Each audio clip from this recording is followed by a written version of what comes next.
Okay, guys, this is a very good example to understand a footprint on top of a footprint.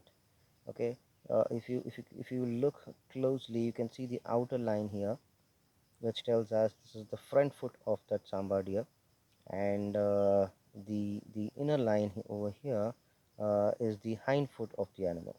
Okay, so usually when animal walks, it always tries, or naturally it places its hind foot on top of a front foot. Okay, so for which we get this kind of an impression. If I try to move my camera and show you the angle, you can see the middle line, the middle of between, I mean, middle of two toes. Okay, so this is still visible, which means this animal has walked after rain. Okay, so after rain, in the sense like after this the rain has not poured, so since that's why you see the middle line in the track. So I've just come across with another footprint or the pug marks here of a black nape hare. So for the size comparison, you can see my finger and try to compare it with the pug mark next to it. This pug marks tells us the behavior of the animal.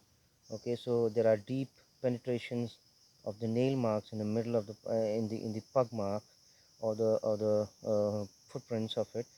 So which means you see the soil has just come out and dropped behind it. Okay, so this actually tells us that this animal has put more pressure on the soil, which means probably he might be running. So if I see the stride length of it is quite uh, far from the another one over there. Okay, so which means animal could not be this length and size according to the size of this pug marks. So which means this footprint.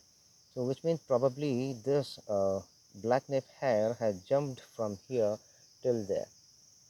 Okay, so to give you the better understanding and the clear view of the footprints here, of the the pug marks here, or the footprints I mean probably.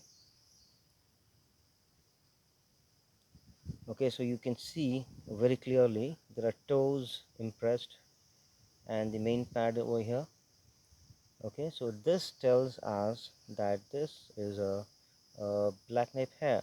So another proof, to prove this as a black nape hare, I just found these pellets nearby. So this also gives us the confirmation of the species. So not only with the pug marks, you should always try to find out the other indirect signs, like the droppings or the pellets of the hair or the scat of the cats.